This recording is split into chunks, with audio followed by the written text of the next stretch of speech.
Hola, muy buen día, ¿cómo están? Yo soy Sabino, tu seguro servidor, y este día tenemos una charla muy interesante con la doctora Merle Sánchez. Merle Sánchez. Ella es médico, es ginecólogo, tiene una subespecialidad que es materno-fetal, y vamos a hablar de temas que son de interés para todas las mujeres, adolescentes, señoritas, mujeres, señoras, pero también para los novios o los esposos de esas mujeres, porque van a tener consecuencias económicas, o sea, unas por salud y el otro por dinero. Vamos a empezar por, yo creo que la parte que menos conocemos, la cantidad de consumidores, que es materno-fetal. Háblanos de eso, doctora. Ok, un placer estar con ustedes, un gusto. Exactamente, soy ginecóloga y médico materno-fetal. La medicina materno-fetal es la encargada especialmente de la parte de las complicaciones del embarazo. Cualquier embarazo que salga fuera de un estatus de normalidad, de saludable, entra a la atención con nosotros. Eso de manera inmediata, pero es también de rutina que todas las embarazadas acudan a ciertos chequeos por trimestre para asegurarse que ese embarazo, tanto ella como el feto, estén en adecuadas condiciones, en adecuado estado de salud. Entonces, es sí, específicamente para las pacientes que se embarazaron ya con una enfermedad o que se enferman durante el embarazo, pero de rutina en todas las pacientes que tenemos un embarazo completamente normal también. O sea, una chica que se va a embarazar no solamente debería ir con el gine, sino con el materno-fetal. Exactamente, mínimo una vez por trimestre nos toca evaluar a ese feto y explicarle a la mamá que todo lo que está pasando dentro de esa pancita, o sea, creciendo su bebé, sea en las adecuadas condiciones. Ok, está muy interesante y me es muy desconocido.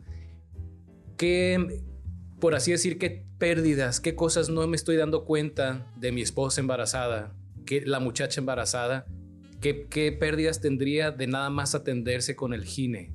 Como ya temas más específicos, dices temas de complicación y monitoreo, cosas más específicas. Ok, vayámonos a la gran mayoría de la población, que sería un embarazo sano. Yo me embarazo, estoy sana, mi esposo está sano, esperamos que este embarazo así transcurra, pero no siempre eso. Uno no tiene síntomas cuando un bebé está mal formado. Entonces, de eso me encargo yo, de revisar que tu bebé no tenga, en el primer trimestre, en los primeros 3 meses, hacemos un estudio que se llama tamizaje. Abordamos un bebé de 4,5 centímetros a 8 centímetros, donde tenemos que descartar malformaciones incompatibles con la vida, o te hablamos sobre síndromes, de cuál es el más común, síndrome de Down, pero evaluamos muchos más síndromes y desde ahí podemos también hacer un escrutinio en ellos si hay alguna malformación evidente, tanto alguna malformación cardíaca, en sistema nervioso central, algo que nos hable de una complicación grave porque se está presentando desde un embarazo muy, muy pequeño. Y lo que se puede hacer al respecto. Exactamente. Ok, qué interesante. Oye,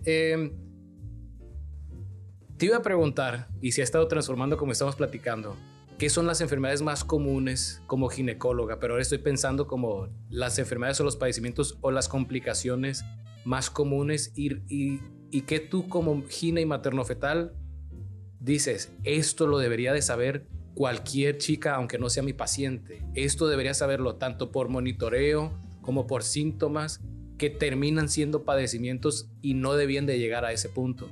Ok, y eso es un tema muy ignorado en la salud general mexicana. Tenemos muy descuidado la medicina preventiva. El nosotros acudir de manera preventiva a nuestros chequeos, hablando de manera general, está descuidado, pero en la mujer no acudir a una salud previa, a una consulta previo a perder el estado de salud. ¿Qué es esto? Yo ya llego con una complicación, yo ya llego con una dolencia, yo ya llego con un padecimiento, que es, vengo porque me duele aquí, vengo porque tengo este flujo, vengo porque mi regla ya no está así o es esto. Entonces, todo eso lo podríamos evitar o tratar sin complicaciones si tuviéramos la conciencia de ir a una atención de salud preventiva, que es, vengo a que me chequen, que vean, y esto empezaría desde las niñas que tienen su primer periodo, desde que inicia, se llama menarca.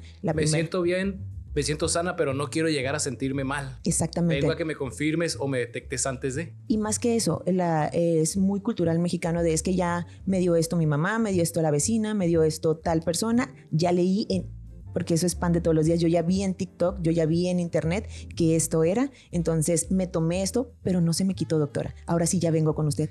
Oye, doctora, una clienta, doctora, me dice, nuestro principal, la palabra no dijo enemigo, pero competidor no era otro médico, es la comadre que le dice qué debe tomar la otra comadre y la amiga, pues. Exactamente, entonces eso es bien común que lleguen y más las chevitas ahorita y todos con el alcance de la tecnología, pero lo estamos utilizando mal, entonces se automedican cuando ni es la dosis correcta, ni es el tratamiento correcto. Ellas piensan, y les digo, no es lo mismo tener un tipo de flujo a tener un tipo de proceso infeccioso diferente, y cada uno se va a tratar y abordar de una manera distinta. Entonces, sí, el que tengamos la educación de ir porque vengo bien, porque estoy sana, pero quiero seguir así. Entonces, el hecho de vengo para que me digan si mi menstruación es la normal, porque ya empecé con la menstruación, me estoy empezando con los cambios. Eso desde las chavitas, ir acompañadas de su mamá. ¿De qué edad decías? Desde que empezamos con la menstruación.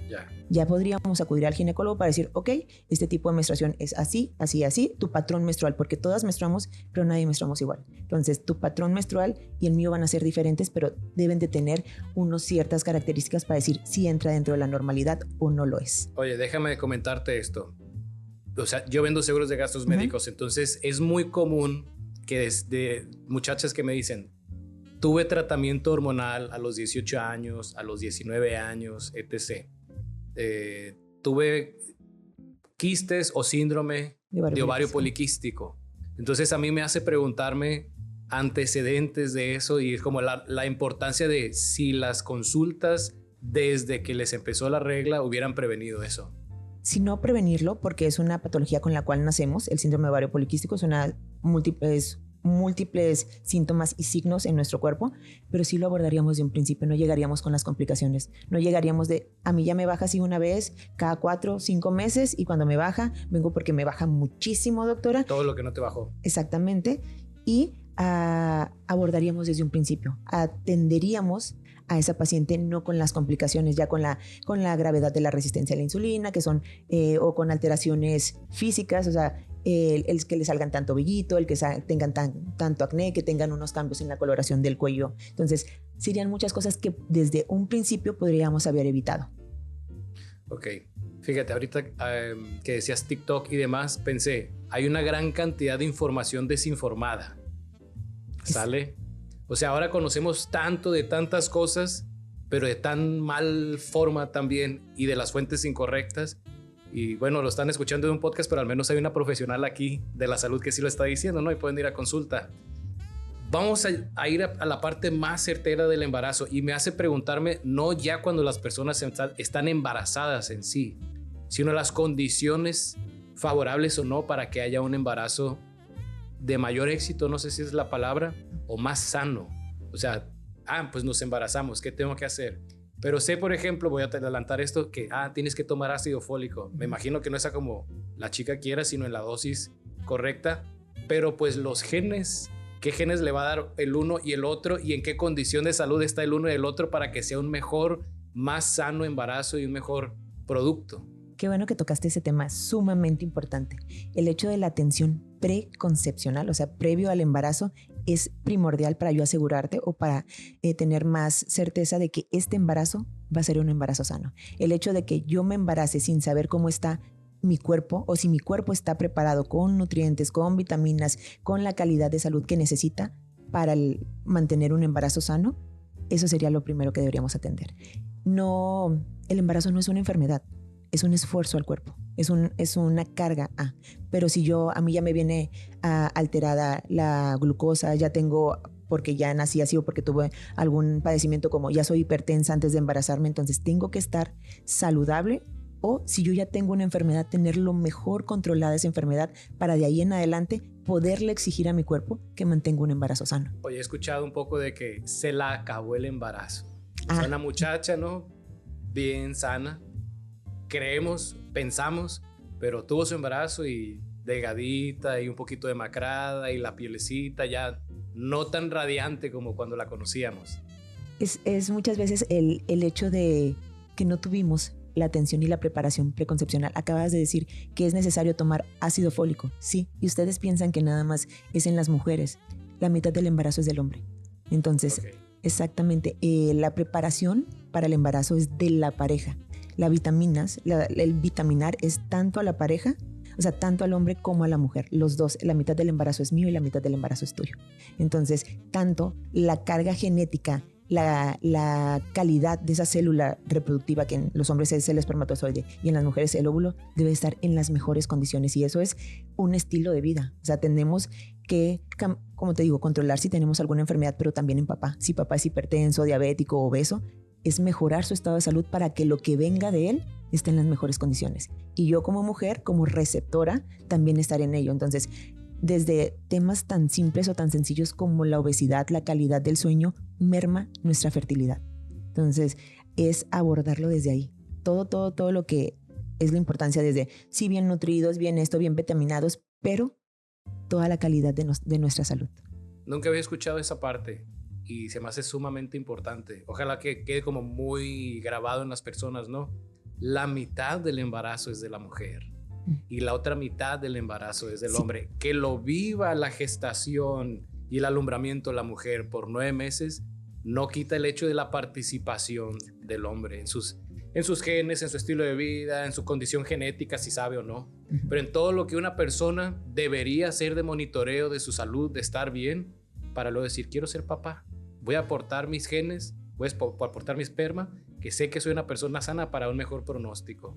Un amigo, cuando iban a hacer su bebé, se me hizo muy bonito una cosa muy sencilla que dijo, yo nomás pido que esté sanito. Así tal cual dijo. O sea, no habló de complicaciones, no habló de absolutamente nada, ni de nada mágico, ni del universo. Yo nomás pido que esté sanito, y sus 2 niños están súper sanitos. O sea, sí, el hecho es de uno piensa, o las personas, la gran mayoría de las personas es, me embarazo, crece panza y ya tenemos un bebé sano, tenemos un embarazo bonito. Y claro que en la gran mayoría de las personas pasa así, pero no siempre, no es una regla. Entonces, es lo que les digo, es atención, o es un acudir en pareja a un estudio o a una valoración preconcepcional, saber que todo está bien, ok, tu glucosa, tu tiroides, no hay anemia, no hay esto, y si hay algo, entrar a atenderlo y que se encuentre saludable, o sea, mejore esa situación, y de ahí en adelante decir, ok, aquí ya está preparado tanto tu cuerpo como el de él, sigamos adelante, intentemos el embarazo. Ok, háblanos de casos de complicaciones que hayas atendido tú. Bueno, yo tengo 4 años que egresé y desde entonces vivo aquí en Culiacán. Entonces, sí, los casos más graves que me han tocado son los de prematuridad. Si nosotros nos encargamos, yo te podría decir, tu bebé está sano, está completo, no tiene malformaciones, no tiene síndromes, pero la prematuridad es la causa que más complica a un recién nacido. ¿Y qué puede causar esa prematuridad? Desde procesos infecciosos, no saber cómo está el cuello de la matriz, o sea, el cérvix uterino, desde patologías propias de la mamá, una mamá hipertensa que no sabía que era hipertensa o no se cuidó, una mamá diabética, una paciente diabética que se embaraza sin el adecuado control, una paciente hipertensa que se embaraza sin el adecuado control, llega a presentar más frecuentemente complicaciones que no nada más es mermar la calidad de la paciente, sino complica la salud del feto. Y les explico a mis pacientes, ellos son la incubadora de nuestros bebés, de esos bebés. Entonces, si la incubadora no está sana, no tengo cómo mantener sano ese bebé adentro. Y si la incubadora va a proveer a 2 los mismos recursos, o a 3, o sea, un embarazo gemelar o múltiple de más de 2, pues va a ser más difícil, más complicada esa... Es más que un complicado, es un esfuerzo más grande al cuerpo. Claro que sí, hay embarazos de éxito con 2 bebés, con 3 bebés, pocas ocasiones, pero sí los hay. Pero la gran mayoría tienden a complicarse porque es un mayor esfuerzo para tu cuerpo, un mayor esfuerzo para ese útero, para ese corazón. Por eso les explico mucho a los pacientes que el embarazo no es una enfermedad y la cama tampoco es la cura de está embarazada, hay que hacer reposo. Claro que no. La actividad física, el ser saludables, comer sano nos favorece, pero todas las cosas que podemos complicar o que podemos prever que se nos compliquen o tratar es lo que debemos, con lo que deberíamos empezar. Oye, me gustaría... Perdón, te interrumpí. Adelante. Me gustaría agregar cuando dices comer sano. Yo no sé comer sano. Y no estoy comiendo sabritas y cocas todos los días y galletas. Pues, o sea, como huevito, como machaca, como frutita. Pero no porque coma eso, estoy comiendo sano correctamente en lo que mi cuerpo en mi edad necesita. O sea, con eso para poner... No sabemos comer sano, para eso están los nutriólogos. Para eso están los médicos que hacen nutrición clínica, ¿no? Y tengo un amigo que hace nutrición clínica y muchos amigos nutriólogos y nutriólogas, es como, me doy cuenta que yo creía que comía bien para mí, para mi estilo de vida, no más por no comer sabritas y coca, pues. Y la alimentación que debe tener entonces una chica embarazada o que se va a embarazar. Ok, entonces, retomando esa parte importante, si no nada más es yo creo que debo de comer esto o yo debo de dejar, o yo debo de dejar de consumir ciertas sustancias porque ya me embaracé. Muchas dicen, es que ya suspendí o disminuí los refrescos, ya suspendí o disminuí las harinas, y no nada más es eso, es un mundo de sustancias que necesitamos consumir. Sí, como les decía hace ratito, sí es la consulta preconcepcional. Yo sé que estoy en adecuadas condiciones para un embarazo, y de ahí, ya una vez embarazada, las consultas que vienen después de eso son varias. O sea, si es ir al ginecólogo, tener cierta atención, o como ir al odontólogo, saber que no tenemos un proceso infeccioso dental es de mayor importancia porque es de las principales causas de amenazas de aborto, de amenazas de parto prematuro. Una muela picada, una caries, podría ser una de las causantes. Repítelo para que no se le olvide a las personas, por favor. Que es prioritario acudir al odontólogo durante el embarazo. De las primeras consultas es ir a revisar que toda nuestra dentadura esté en adecuadas condiciones, y si no lo está, tratarse, porque es de las principales causas de amenazas de abortos, amenazas de parto prematuro, un proceso inflamatorio, un proceso infeccioso a nivel dental. También acudir a nutriólogos si es que más bien dicho, como apoyo de rutina, ginecólogo, sería odontólogo y nutrición como mínimo, y la atención por el materno fetal. Oye, me impacta tanto escucharte esta parte dental porque no lo he escuchado en absolutamente ningún dentista. Y mi hermana es dentista y tengo amigas que son dentistas y que son mamás. Entonces hablan de la salud dental, bucal, pero jamás han mencionado, y yo creo quiero decirlo, como argumento de venta para que le compren la consulta dental, nunca han dicho si estás embarazada es más importante todavía. Yo a mis pacientes sí se los digo, ¿cómo está tu salud dental? Es parte del interrogatorio cuando llegan a la consulta, la primera visita que tienen con nosotros o conmigo, es interrogar desde arriba abajo. Empiezo desde enfermedades previas, cómo está su salud, también la salud mental, la salud, no nada más la física, sí, es abordada ahí. Entonces, y si se deriva a quien se tenga que derivar. El embarazo es multiatendido, podemos abordarlo por muchas áreas, y una de ellas, sí te digo, pero de manera primordial, es odontología, nutrición y el ginecólogo junto con el materno fetal. Oye, doctor, ahorita antes de cuadro mencionabas algo de que cuando se habla de temas de complicación de embarazo, la atención de la mamá, la hospitalización de la mamá, no necesariamente se considera la atención que va a tener el bebé. Háblanos de eso. Ok, como les comentaba hace un momento, uno pensaría que me embarazo, crece pancita, todo bien y ya todos felices a casita. En muchas ocasiones tiende a ser así, pero no son completamente en todos. Aquí trabajamos la salud de dos personas, una dentro de otra. Entonces, el hecho de saber que yo estoy saludable me asegura un poco más que la parte de adentro, o sea, el feto, está saludable, pero no quiere decir que así lo sea. Y una vez naciendo, o sea, ya en el nacimiento, ya cuando separamos a mamá de bebé, es ahí que todos los órganos de bebé, todas las funciones que deben de tener, deben de estar presentes y en adecuada función. Entonces, aquí es donde sería, si nosotros o si los materno-fetal nos abordamos o nos llevamos de la mano con los ginecólogos, es para esta parte, para decir, ¿sabes qué? Si tu bebé viene sano y todo va o debería concluir en un buen pronóstico, pero si no, saben que este bebé tiene, por no decir algo muy grave, un labio paladar hendido. Es una atención desde el nacimiento, enseñarle a esas mamás cómo va a alimentarse ese bebé, qué cuidados debe de tener, porque para alimentarlo, al tener este defecto, no tragan bien, no respiran en la misma forma que los otros. Entonces, todas esas condiciones de enseñanza y preparación para la mamá al recibir ese bebé, debemos de tenerla. No hablando de una cosa más grave, si son bebés con cardiopatía, si son bebés con alguna alteración en función de un órgano vital, son bebés que tienen que ser referidos para su nacimiento, programar su nacimiento en un tercer nivel, en un hospital donde en cuanto ellos nazcan, ya lo esté esperando el pediatra, el especialista en el corazón del recién nacido, con los medicamentos necesarios, o sea, para poderle dar y brindar la atención necesaria a esos bebés. Es para eso nuestro llevar de la mano con los ginecólogos. Cardiopatías, ¿qué son? ¿Y qué casos has tenido que derivar? Ok, uno de los más recientes, Emma, ya nació, ya la conocimos, está aquí en Sinaloa. Ella tuvo que nacer en Guadalajara porque tenía una cardiopatía compleja. Le hicimos el estudio, el estructural. Los papás, pacientes jóvenes, 22 a 25 años, la pareja, los dos deportistas, tenían un gimnasio, trabajaban en un gimnasio, llegan al control de manera sana, ya embarazados. Yo ya conmigo llegan ya embarazados. Empezamos el control del embarazo y durante el estudio de estructural, que es de los que les comento, que es el que se hace en el segundo trimestre, se evalúa una cardiopatía compleja. ¿A qué me refiero con compleja?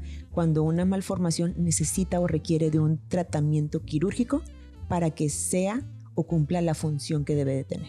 O sea, es corazón, pues. Sí, entonces una cardiopatía sería una malformación cardíaca, y al hablarlo de complejidad, cuando hablamos de una malformación compleja, es que necesita una corrección quirúrgica para que cumpla con la función. Entonces, esta bebita, ellos nada más llevaban control prenatal de manera privada, tuvieron que acceder a seguridad pública, irse al IMSS. En el IMSS yo los mandé con una referencia de qué era lo que tenía este bebé. En el IMSS lo recibieron, fueron atendidos, corroboraron esta patología y la derivaron a un tercer nivel, que sería en Guadalajara. Ese bebé iba a tener la atención una vez al mes a Guadalajara y regresaba. Se planeó su nacimiento en la ciudad de Guadalajara, donde se les brindó, como ellos me lo comentan, un apoyo completamente adecuado. Les explicaban, les atendían y les resolvieron el nacimiento de su bebé.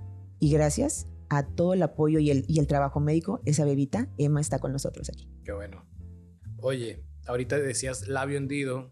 Yo tengo dudas si eso entra en espina bífida. No, eso es columna, ¿verdad? Exactamente. El labio leporino. El labio leporino es el labio hendido. Exactamente. Labio paladar hendido es la falta de la fusión de la parte superior del... Y uno cree que nomás se ve mal, pero es toda una función. Exactamente, porque el paladar, que es la parte que tenemos entre los dientes, la parte cóncava, o sea, lo que tenemos en la parte de arriba de la boca, nos sirve para la fonación, o sea, para hablar, para deglutir y para la respiración. Entonces, al haber un hueco en esa parte, lo que están tragando los bebés llega a salir, exactamente. Entonces es un proceso y el enseñarles a cómo alimentar a esos bebés. Es por eso la importancia de la atención preconcepcional, y eso no le duele a la mamá, eso no tiene un síntoma en la mamá. Ese tipo de casos se dan muchas veces cuenta hasta que ya nació. Y no nada más es el impacto. Y eso lo detectaba el materno-fetal, ¿verdad? Eso es lo que nosotros nos encargamos de decirte. Ustedes llegan con nosotros y les explico a los pacientes, es como un laboratorio. Ustedes vienen referida de su ginecólogo, en donde vienen al estudio del primer trimestre, o sea, es un estudio por cada 3 meses. Entonces, ahí llegan, las evaluamos, hacemos unos cálculos según unos valores de bebé, de mamá, y con ello le decimos, ¿todo bien? Regrésese a su atención. Okay. Si algo fuera anormal, si algo encontramos diferente, ahí o derivamos a un hospital y tenemos el contacto con el ginecólogo. Yo siempre voy de la mano con mis ginecólogos, no me podrán dejar mentir que cada vez que yo encuentro una patología, algo anormal en sus pacientes, hablo con ellos, les explico a mis pacientes, se van, y saliendo de la consulta hablo con los médicos. Esta paciente que acaba de acudir trae esto, su atención va a ser así, así, así, o hay que llevarla a este tratamiento para que todo siga en adecuado control. Siempre es de la mano nosotros 3, paciente, ginecólogo y materno-fetal. Ok, vamos a regresar en la parte de complicaciones de embarazo. Ya nos hablaste de partos prematuros, ya un poquito también hablabas de partos múltiples. Eclampsia o síndrome de HELLP. Ok, es una de las complicaciones más graves de la patología hipertensiva del embarazo. Entonces, les explico así, la patología hipertensiva es como una escalerita. Empieza con hipertensión gestacional, que es un peldaño bajito. Sube a preeclampsia, que es un poco más complicada o más complicada la patología. La eclampsia es convulsionar por un estado hipertensivo. O sea, son las pacientes que llegan convulsionando porque se les subió tanto la presión. Y el HELLP es una afectación a ciertos órganos que nos disminuyen la cantidad de plaquetas, la función hepática. O sea, ya es una afección a un órgano, más aparte la hipertensión. Ok. Embarazo ectópico o extrauterino. Ok. ¿Y cuán frecuentes son estas complicaciones? Es una patología muy frecuente. El saber, un embarazo ectópico es todo el embarazo que se encuentra fuera del útero. Las mujeres nos embarazamos en las trompas. El espermatozoide tiene que viajar por la trompa hasta encontrar al óvulo y ahí es donde se fecunda. Ya una vez fecundado, o sea, unido el óvulo con el espermatozoide en la trompa, regresa hacia un camino de 7 días hasta llegar, más o menos, hasta llegar al útero. Y ahí es donde anida y donde debe crecer. Pero cuando hay una afectación o no hay una migración de ese óvulo ya fecundado por la trompa, es cuando se llaman ectópicos, que quedan fuera de la matriz, sería en una trompa, en un ovario o en la cavidad pélvica, en cualquier estructura. No lo dejó pasar migración. No lo dejó pasar migración. No lo pasó, no tenía pasaporte. Exactamente. Oye, y embarazo molar y datiforme. Ok, los embarazos molares son patologías placentarias. Son poco frecuentes, pero no quiere decir que no existan, sí, y se detectan por ultrasonido y también antes eran pacientes que tenían muchos síntomas del embarazo. ¿Por qué?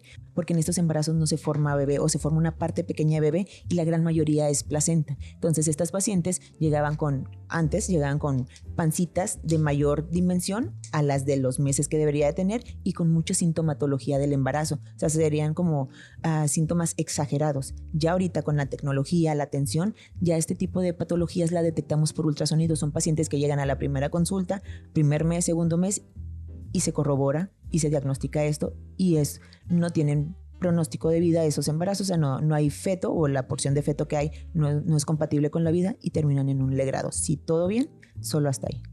Ok, te voy a compartir 2 casos para que aproveches para tomar agua, ¿no? Gracias.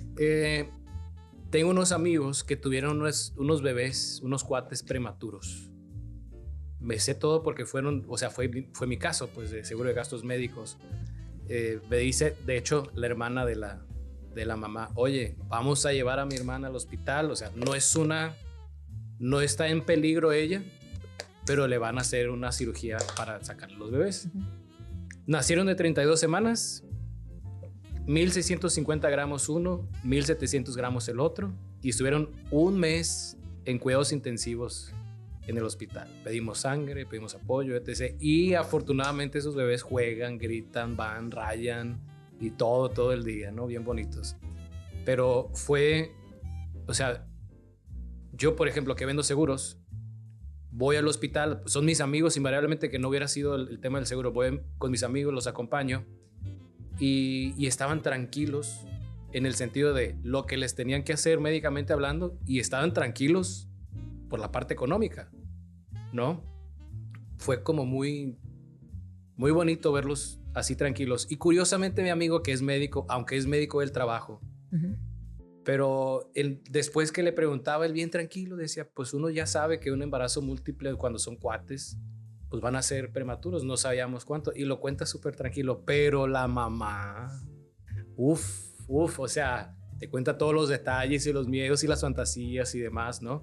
Pero afortunadamente se estuvieron en un hospital súper bueno aquí en Culiacán, pues tuvieron todo lo que necesitaban esos bebés y ahí andan jugando.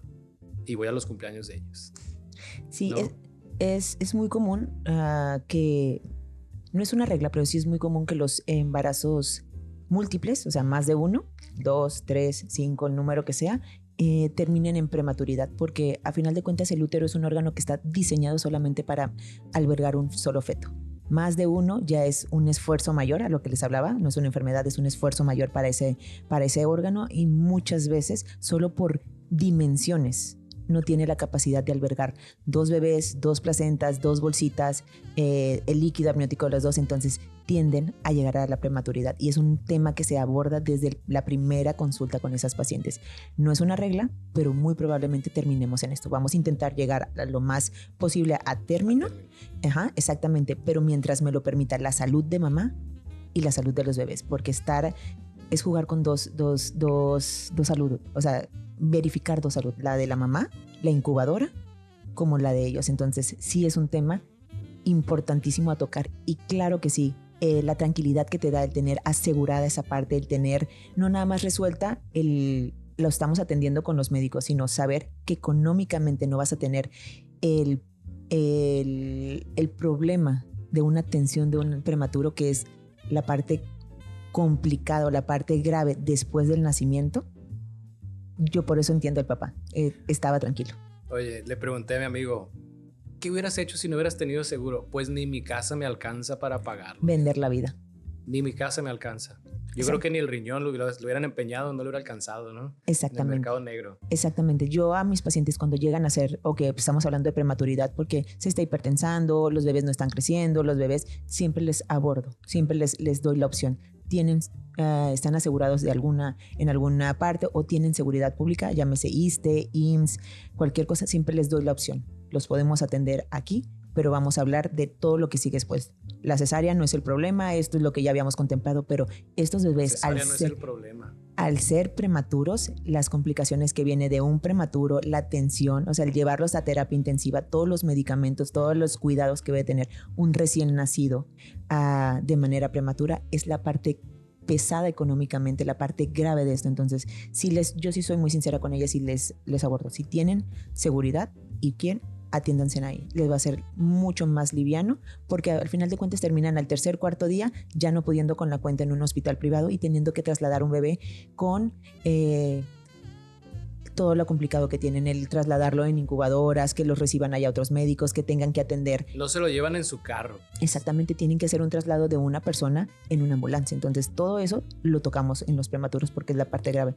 Yo por eso te digo, tanto estoy tan tranquila de tener mi seguridad en esa parte, de haber contratado esa parte contigo. Oye, doctora, y por eso al principio, o sea, decía, vamos a hablar de temas de salud de mujer que le interesan a la mujer, pero también al esposo o al novio, porque al final del día van a tener impacto económico. Yo lo diría de mi lado, brutalmente alto, pues en casos que me han tocado afortunadamente no de complicaciones, pero sí de atención a los recién nacidos, pues. 3 millones de estos bebés prematuros. Una chica que estuvo embarazada y la hospitalizaron por COVID fue $1.5 millones de pesos. Nació el hijo de un amigo, insuficiencia respiratoria, fueron $500,000, poquito más, una semana hospitalizado. Entonces me hace tanto sentido cuando dices, pensamos en la complicación, pero a veces no tanto en lo que va a requerir ya luego el bebé. El problema no es el parto. Es la parte sencilla, o sea, un parto, un nacimiento, hablando de su complejidad y teniéndole el respeto a quirófano, siempre es algo controlable, podemos resolver en ese momento, pero las complicaciones que vienen de esto, hablando en la prematuridad, hablando en los recién nacidos, también las complicaciones maternas son graves. Si ves una paciente con una hemorragia, si ves una paciente con hipertensión, o sea, el embarazo es un estado complicable, altamente complicable. Entonces no es nada más me embarazo, crece pancita, crece bebé y todo es bien. Es todo el proceso que lleva de adaptación, de sobreesfuerzo a este cuerpo. Entonces desde tanto lo materno, o sea, todas las complicaciones de la mamá como las posibles complicaciones del bebé. Entonces sí es algo que debe llevarse no a la ligera o no nada más en control, como las pacientes piensan que llevar el control del embarazo es una vez un ultrasonido en algún lugar donde los realizan. En algún lugar, ¿quién sí, sabe? Por no decir nombres de centros donde atienden, que nada más es solo ultrasonido y van. Ellas piensan que ese es su control del embarazo. Claro que no. Tienen que ver desde toda su salud, anemia, diabetes, tiroides, infecciones, o sea, todos esos procesos de vigilancia materna para asegurar la salud del feto. Y la enfermedad estacionaria que les da durante el embarazo y se les quita ya habiendo tenido a luz. A lo mejor está mal dicho estacionaria, yo lo pensé. Pues tuve diabetes gestacional. Pues no tenía diabetes la chica, o sea, le dio durante el embarazo, ya tuvo su bebé y ya se le quitó esa situación. Y algunos otros temas pues que me ha tocado conocer pues de los casos que atiendo. Oye, tengo tres otros que ya no tienen que ver con embarazo, o a lo mejor sí, o a lo mejor son secuelas, tú nos los dirás, y son 3: enfermedad inflamatoria pélvica, prolapso genital femenino y fibroadenomas. Ok, relacionadas directamente con el embarazo no son, pero sí son patologías femeninas, sí son patologías altamente complicables. Y no le tengamos miedo al embarazo, no le tengamos miedo a la salud femenina, solo es que sí tengamos la conciencia, sí tengamos como la educación de una atención previa a la enfermedad, o sea, hacerlo algo de rutina. Les favorecería muchísimo y les ahorraría mucho salud mental, salud económica, el hecho de atenderse desde antes. Entonces, hablando de la enfermedad pélvica inflamatoria, es un proceso infeccioso que no nada más está localizado, sino ya se extendió a toda la cavidad pélvica y es un proceso que termina resolviéndose en quirófano. Es un proceso en el cual llegan las pacientes con dolor agudo, pero ya al interrogatorio tienen semanas o días con un proceso infeccioso. Lo dejaron pasar. con un proceso infeccioso que no trataron o que maltrataron, automedicándose y que dejaron agravarse. Entonces son pacientes que por una infección terminan en una complicación que se te resuelve en quirófano. En cuanto a prolapso de órganos pélvicos, es hablar de toda una estructura anatómica, que es el piso pélvico, una musculatura que sostiene todos los órganos en la parte de la pelvis del cuerpo femenino. Entonces, la pérdida de la estabilidad de ese suelo, de ese piso, es lo que llega a presentar la afectación, dependiendo cuál sea la gravedad o cuál sea la parte que se afectó, el prolapso de uno de los órganos, que puede abarcar desde la vejiga, el útero, el recto o dos órganos al mismo tiempo. Entonces, sí sería algo que se puede prever o puede evitar una complicación al llegar a una corrección quirúrgica si lo tratamos desde antes, o si necesitamos corregirlo quirúrgicamente, no en una parte ya algo grave, ya algo ya complicado. Y los fibroadenomas son de las patologías más comunes, hablando de los miomas uterinos, en la matriz. Es una situación muy común y es pocas veces en la matriz. Ajá.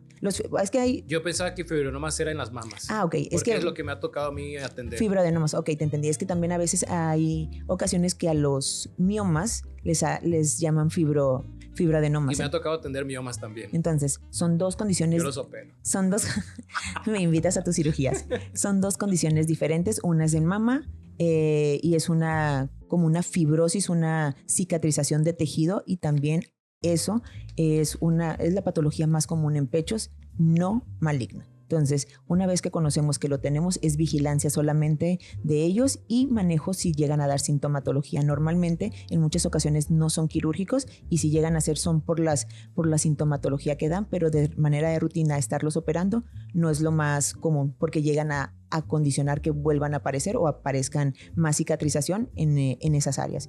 Y en cuanto, pues ya tocamos el tema, en cuanto a los miomas uterinos, son en vez de fibrosis, es una bolita de músculo que se encuentra dentro, o más bien dicho, en la matriz. Puede ser en la parte de adentro, en la parte de afuera de ella, y conforme a la cantidad y el tamaño que tienen los miomas, es la sintomatología que puede dar. Pero también es la patología más común, benigna, que aparece en nuestro útero.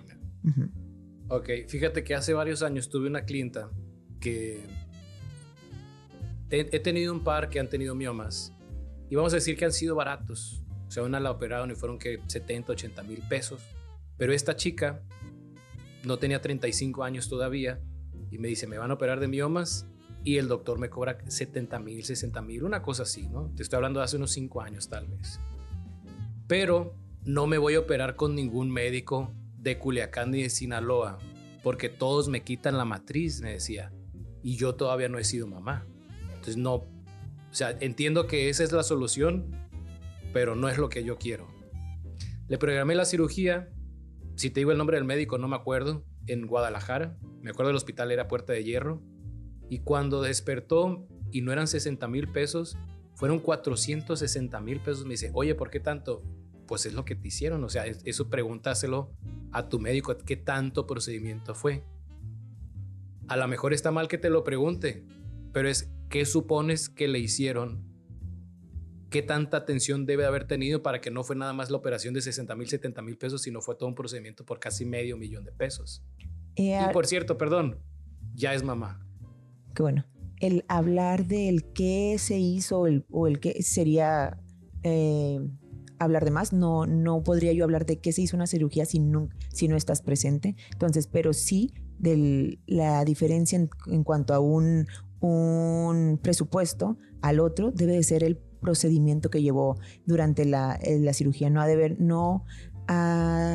haber sido una técnica sencilla, no ha de haber sido un abordaje sencillo. Debió haber sido múltiples miomas e intentar salvar ese útero. Debió haber sido algo muy complicado, porque sí tiende a uno, cuando programa una cirugía, siempre es confirmar el diagnóstico hasta que estás en el proceso. Exactamente, porque yo te puedo decir, este quiste lo veo de 3 por 4 centímetros por ultrasonido, lo veo en la tomografía de tanto por tanto, lo veo según la imagen que lo hagamos. Es un estudio indirecto, pero yo siempre les hago mucha puntuación a mis pacientes. Cuando entremos a quirófano, vamos a corroborar el tamaño qué tanto está tomada esta parte del ovario, qué tanto no, y vamos a confirmar si es algo maligno o benigno hasta que esté fuera. ¿Por qué? Porque estamos sospechando de benignidad o de malignidad según los laboratorios, según los estudios de imagen, pero realmente el diagnóstico es hasta que tenemos la pieza, porque no la estamos viendo, son estructuras internas. Entonces podemos sospechar, supongo el médico así,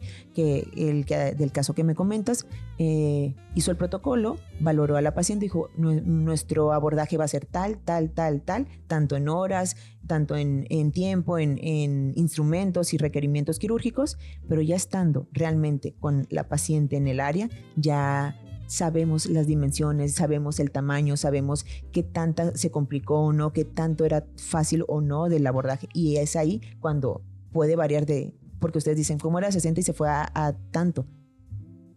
Es hasta que estamos adentro. Fíjate, y a propósito de esto, otra clienta mía que también fue por miomas, te explico tantito del procedimiento. Salió la autorización del hospital, pero no salía la carta de los honorarios porque faltaban las notas médicas, pero las notas médicas iban a suceder ya con la cirugía. Yo en ese momento no sabía qué tenía que suceder para pagarle al médico su honorario a su equipo, ¿no? Entonces me dice el médico, no sé qué le voy a hacer. Tengo que entrar, tengo que ver para saber si voy a hacer A, B o C. Y hasta entonces se va a generar, a lo mejor mal dicho, el diagnóstico final y el procedimiento final que se tenía que hacer, pero ya dentro de la cirugía. Concuerdo totalmente con él, totalmente, porque podemos sospechar de está en tal ovario, de tal tamaño, está en la trompa, estamos sospechando de tal, pero hasta que ya vemos y ya entramos, tocamos la estructura, la cortamos, lo que tengamos que hacer, decimos, sí era ahí, o no, ¿sabes qué? Estaba más grande, era más pequeño, o sí alcanzamos a salvar el ovario completo. Es hasta el momento, totalmente de acuerdo. O sea, siempre les hablas de un probable diagnóstico que se confirma al terminar la cirugía, y es la importancia del amplio conocimiento de la situación y el hablarlo claramente con los pacientes. Oye, yo hay algo que quiero darle de mensaje a las personas, a mis amigos, a todos, en relación al tema de salud, ¿no? Hace relativamente poco me preguntaron, oye, ¿por qué llegaste a ese punto? Yo he arrastrado algunos temas de salud que ya estoy bastante controlado. No es un tema súper grave tampoco, pero es ¿por qué te pasó? Y mi respuesta fue, te puedo decir que fue por el estilo de vida, te puedo decir que fue por la alimentación, te puedo decir que por cuánta cantidad de cosas externas, ¿no? O si el sol, la luna y las estrellas. No sabía cuidarme, le dije, no le ponía atención a mis síntomas y no me hacía cargo de mi bienestar. Ahora sí, ¿no? Entonces, eso me gustaría que... Tuviste que complicarte, tuviste que llegar a tener una atención. Y hay personas que ni siquiera con eso, pues, o sea, siguen en un estilo de vida vicioso, y no quiero decir que sean vicios tal cual, sino por vicioso me refiero... Una mala alimentación, un mal estilo de vida. Tengo un amigo que se le reventó la tripa en Estados Unidos, en un viaje tuvo que regresarse con la tripa de fuera y sigue comiendo como le pega la gana, y sigue tomando como le pega la gana. A eso me refiero con un estilo de vida vicioso, pues, y no es alcohólico, pero yo entiendo que después de eso no debe de tener ese estilo de vida, por ejemplo, ¿no? A mí me aterraría tanto que ya no lo hiciera. Digo, yo no me he complicado tanto, pero me aterraría llegar a situaciones como yo hago coordinaciones de cirugías y pagos y padecimientos y conozco casos por mi trabajo. Yo no quiero llegar a una situación así. Me gustaría preguntarte, ¿qué es ya para cerrar, qué te falta a ti que deben de conocer las pacientes para que evitar sean pacientes por tema de salud, o si ya son tus pacientes, y los esposos o las parejas de esas pacientes? Nunca me voy a cansar de repetir o de decirles la salud preventiva. O sea, el llegar a un chequeo de rutina es lo que nos va a evitar múltiples complicaciones, o no las enfermedades, pero sí las complicaciones de tales. ¿Cómo decirles? O sea, como te explicaba desde el principio, la atención de la salud femenina es desde que empezamos nuestros cambios hormonales, desde que presentamos la menarca, que es la primera menstruación. Desde ahí sería nuestra primera consulta. De ahí la segunda o la siguiente vez que pudiéramos acudir al ginecólogo, si todo va transcurriendo bien, sería ya iniciada la vida sexual. Tanto desde que la iniciamos, de hecho, un previo antes cuando ya la vamos a iniciar. O sea, estoy preparándome, estoy conociendo, me estoy informando sobre métodos de prevención de enfermedades de transmisión sexual, de métodos de planificación familiar. Ahí sería nuestra segunda intervención o nuestra segunda consulta de manera preventiva, o sea, no por una enfermedad. Y ya de ahí una vez iniciada la vida sexual, dependiendo la edad, mínimamente una vez al año a los chequeos de rutina, revisar pechos, revisar ovarios, revisar útero, hacernos nuestro Papá Nicolau con colposcopía, de manera rutinaria nos va a evitar muchas complicaciones y enfermedades. Sé que te dije que era para cerrar, pero me surgió un tema. O sea, estás hablando de, ya empezaste tu vida sexual, al menos una vez chécate. ¿Y la pareja de esa muchacha? También. Debería de estar, o sea, no nada más es yo como mujer o yo nada más, porque sí está muy, la mujer se tiene que ir a hacer su Papá Nicolau. El chequeo de los hombres es igual. Los síntomas de las enfermedades en los hombres no son tan notorios como en las mujeres. En las mujeres tenemos mucho más florida la sintomatología, pero no por ello, no porque no les duela, no porque piensen que eso es un cambio normal, sea así. Entonces, para que te digan si es normal, no es normal, y esto que no es normal es tratable y se trata así, es con el médico. Entonces, la salud femenina, y más bien dicho, la salud sexual, la salud tanto del hombre como de la mujer debe ser tratada individualmente cada exactamente. Uno. Muy bien. ¿Alguna otra cosa más? Nada más. Un gusto. Doctora Merle Sánchez. Un placer. Ginecóloga maternofetal. Mil gracias. Un placer. Saludos.